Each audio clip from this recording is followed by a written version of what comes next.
Could Michael Conforto realistically get a contract extension done before opening day? I'm Mets beat writer Anthony DiComo, and we'll see what Conforto himself had to say in this week's episode of Mets Daily Bases. Michael Conforto received a virtual Thurman Munson Award this week in a ceremony benefiting the AHRC New York Foundation. He spoke for a bit about his future entering his final season before free agency and reiterated that he'd like to remain a Met long-term. Similar to new teammate Francisco Lindor, Conforto said he'd rather not negotiate an extension in season, though he stopped short of putting a hard deadline on talks. For now, those discussions have yet to begin. Conforto said he hasn't spoken to team president Sandy Alderson since November. What would it take to lock Conforto up to a long-term deal? George Springer just signed a 6-year, $150 million contract with the Blue Jays, and Conforto's agent, Scott Boras, would likely begin negotiations in that neighborhood. The Mets made yet another acquisition this week, claiming right-handed pitcher Jordan Yamamoto off waivers from the Marlins.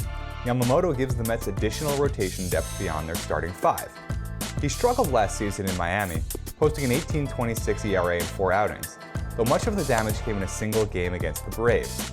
This is about depth for the Mets. There's a good chance Yamamoto will begin the season at AAA Syracuse, ready for the call if and when the Mets need him.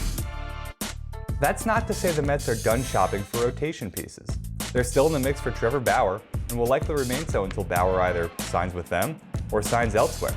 If the Mets don't get Bauer, though, fallback options include Jake Odorizzi, whom the team has reportedly been in contact with since early this offseason, and James Paxton, whom the Mets scouted in person just before the holidays. The Mets are also said to have interest in 40-year-old Rich Hill, as well as reclamation project Mike Foltynewicz. There's room to guarantee someone like Odorizzi an opening day rotation spot, or to have a player like Foltynewicz come in and compete for a job. On the hitting side of things, the Mets are still in search of a super utility option, preferably someone who could play third base in the event that J.D. Davis struggles defensively. According to a source, they've been in touch with Marwin Gonzalez, who could back up third base, second base, left field, and other positions, which is key for a Mets team also in need of outfield help. The switch-hitting Gonzalez is coming off a down year in 2020, who posted double-digit homers in each of the previous 5 seasons. Finally, longtime Met Daniel Murphy announced his retirement this week, sparking an outpouring of remembrances from fans who recall his legendary run in the 2015 postseason. Murphy homered in 6 straight games that October to set a major league record, becoming one of the poster children for the launch angle revolution.